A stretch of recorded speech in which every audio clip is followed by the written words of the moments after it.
वंदे मातरम दोस्तों। स्वरक्ष कला का उद्देश्य है स्वयं सुरक्षा संकल्प। आज हम आपके लिए सेल्फ डिफेंस सीरीज 56 लेके आए हैं। इसमें जो मैं आपको डिफेंस बताने वाला हूं वो स्ट्रीट फाइट के लिए बहुत यूज का है।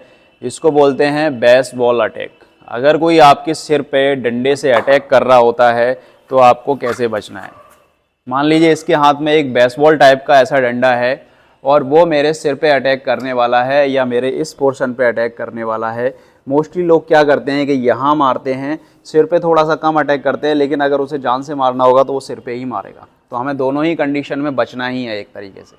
तो अटैक जो करता है, अटैकर दोनों हाथ से इस तरीके से कर रहा होता है और मोस्टली लोग क्या करते हैं कि इसमें अपने हाथों को यहाँ तो लेके आते हैं, यानी कि उनका जो फ्लिंच रिस्पॉन्स होता है वो तो होता है खुद को बचाने के लिए, लेकिन वो क्या करते हैं कि अटैकर पे कोई अटैक नहीं करते हैं, सिर्फ खुद को बचाते रहते हैं इस तरीके से। तो अटैकर क्या करता है, ब्रूटल कंडीशन में उनको और मारता रहता है और वो खुद को नहीं बचा सकते। एक टाइम बाद क्या होता है कि एक डंडा सिर में पड़ने के बाद वो वहाँ पे अनकॉन्शियस हो जाएंगे।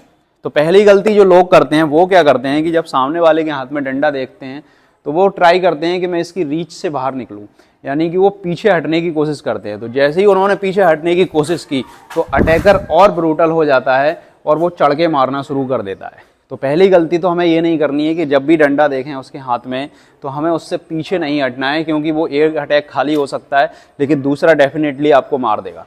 या फिर आपकी रनिंग स्पीड बहुत अच्छी है, आप बहुत तगड़े स्प्रिंटर हो, एथलीट हो, तो फिर आप भाग जाओ, उसमें तो फिर कोई ज़रूरत ही नहीं है डिफेंस की।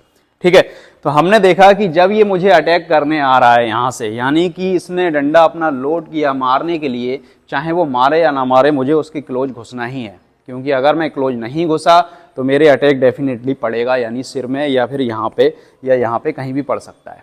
तो मैंने देखा उसने डंडा उठाया तो मैं क्या करूँगा, यहाँ सबसे पहले खुद को बचाते हुए, यानी कि सिर को बचाते हुए, सिर को बचाना इसलिए ज़रूरी है कि बाई चांस उसने डंडा बहुत जल्दी हिट कर दिया तो एट द एंड क्या करेंगे कि हमारा सिर तो बच रहा है, यहाँ पे हिट हुआ तो इतना डैमेज नहीं होगा जितना कि सिर में हिट हो गया तो डैमेज होगा। तो हमें क्या करना है कि उसके जैसे ही उसने डंडा लोड किया हमें उसके क्लोज घुस जाना है, यानी कि यहाँ से इतना क्लोज। तो जैसे ही उसने डंडा हिट किया तो यहाँ देखो आप, इसका ये पोर्शन मुझे हिट हो रहा है या ये पोर्शन हिट हो रहा है या ये पोर्शन हिट हो रहा है। तो इसमें क्या होगा कि यहाँ से मुझे इतना ज़्यादा हिट नहीं होगा जितना कि इस पोर्शन पे होगा हिट, क्योंकि ये तो आप जानते ही हैं कि यहाँ से प्रेशर ज़्यादा जनरेट होता है, यहाँ से कम होगा, क्योंकि इसको जो दूरी मिल जाएगी परफेक्ट मोशन बनाने के लिए वो ज़्यादा हमारे लिए डेंजर है।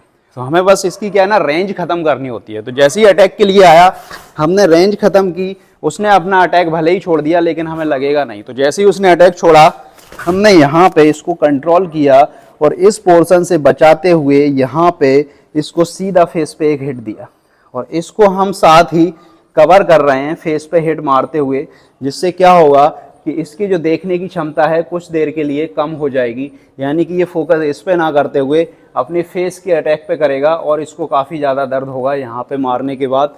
एक पाम हील स्ट्राइक, यहाँ से हम क्या करेंगे कि इसको कंट्रोल करके रखा हुआ है जिससे कि ये पीछे भी ना ले जा पाए।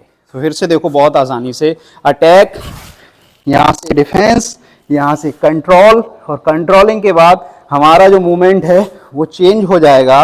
और इसको मैंने जो कंट्रोल किया था, यहाँ से डंडे को ग्रैब करना है और देखो इस बाइसेप्स पे इस तरीके से आप ट्विस्ट करते जाओगे तो ये डंडा ईजिली यहाँ से निकल जाएगा। ये देखो जब ये निकला तो यहाँ से हम क्या करेंगे कि इस डंडे को निकालते हुए, फिर से पकड़ो, ये किया ट्विस्ट, निकालते हुए सीधा इसके फेस पे एक अटैक मारेंगे और डंडा हमारे हाथ में होगा। फिर हम इसको जो ट्राई करेंगे वो दूर से ही करेंगे, मारने के लिए इसके क्लोज नहीं जाएंगे, यानी सिर्फ इसको डराएंगे। तो पूरी प्रोसेस बिल्कुल आराम से समझो एक बार। जैसे ही मैंने देखा कि ये अटैक करने आ रहा है सामने से तो मैंने देखा और मैं यहाँ से इसके क्लोज गया और क्लोज जाते ही टाइम मैंने इसको ग्रैब किया, यहाँ से या तो एल्बो स्ट्राइक या पाम हील स्ट्राइक, और यहाँ से इसको ग्रैब किया, खींचा, मारा और इससे दूर, और डंडा मेरे हाथ में मारने के लिए। तो ये डिफेंस आपको समझ आ गया होगा बेसबॉल के लिए। और अगर आपको नहीं लग रहा है कि ये काम नहीं करेगा तो आप हमें कमेंट में बताओ, और अगर आपको पता है कि इसका कोई दूसरा डिफेंस है तो आप वो भी बताओ, हम उसको भी ट्राई करेंगे। एक नई सीरीज के साथ कल फिर मिलेंगे, तब तक के लिए जय हिंद।